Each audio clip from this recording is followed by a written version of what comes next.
Yeah. curious to see because I mean, Arise did so well. Do you think people who played Arise would go back to Would go experience back? these? That's a Because good these are some of the question. best. At least when I was in college or whatever, friends would be like, "Oh man, you play that Tales of Symphonia? You play this Vesperia, man? It was awesome, man." And I I think like I never like played them, so well back then there was a bit of a different field because like Symphonia was like the GameCube RPG JRPG to play, but like mhm. well what else are you gonna play, right? Because but now you have so many good JRPGs to choose from. You don't need to play Tales, right? You could That's play that's true. Persona, Final Fantasy. I guess if you have a Switch, that's the Xenoblade or whatever. So many games to play now, so like it's a bit of a different field. That being said, Arise is a good game. I like Arise a lot. I think it's a Mhm. very good direction for the modern Tales game. But like, I don't know.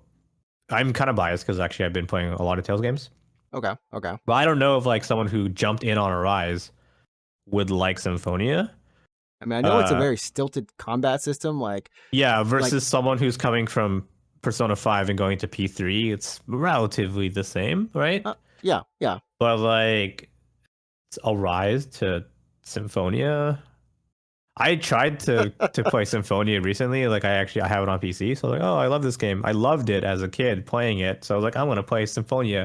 And I got to my first battle. I was like, Jesus, this is not This like is what I. this My is not what memory is my so memory. different. Like this is. I don't remember I this. Like I this is not was how I remember. Yeah. I was listening to someone, and it was just funny how when they said this, it made so much sense. Like we when we're younger, we don't have any bias against a lot of stuff. So like when we remember Yeah. it, we're just like, oh, it was so amazing. It was like I Yeah. love this.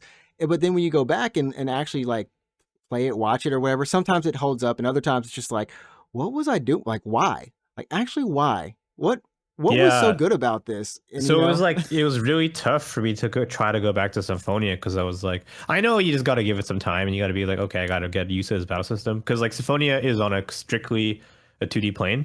yeah, Maybe you yeah. can sidestep. I'm not sure. You can sidestep in Abyss for sure, but I think Symphonia is just strictly 2D. So imagine it's like a super shitty fighting game, I guess. Like I'm maybe looking that's at the it battle. now. Yeah, I'm just looking at yeah, like and then you activate your special moves. I feel like I could take this on my PSP and be like, yeah. yeah. So just imagine like a super Oh, shitty fighting game if you're not watching the video podcast. But and if you come from Arise, which is super 3D, obviously very dynamic, very very ARPG. right, right. Back in the GameCube days, this was the shit. This was like the ARPG. You know what I mean? Like this is Yeah, this like this this was the stuff. Like you had it's this in like Kingdom this like Hearts. this is Like this this isn't is stuff turn you based. Like had. there's like none of that turn based This shit. is You know what I mean? stuff Like that so you yeah. had. I don't Oh know. man. I mean, if you have never played Symphonia or, God forbid, any of the newer ones like Berseria or Zestiria, and you, for some reason, jumped in on Arise, that's your very first Tales game, I would be very curious to see what you would think of Symphonia if you try to play it. They're still I'd be curious too. But I think those are the big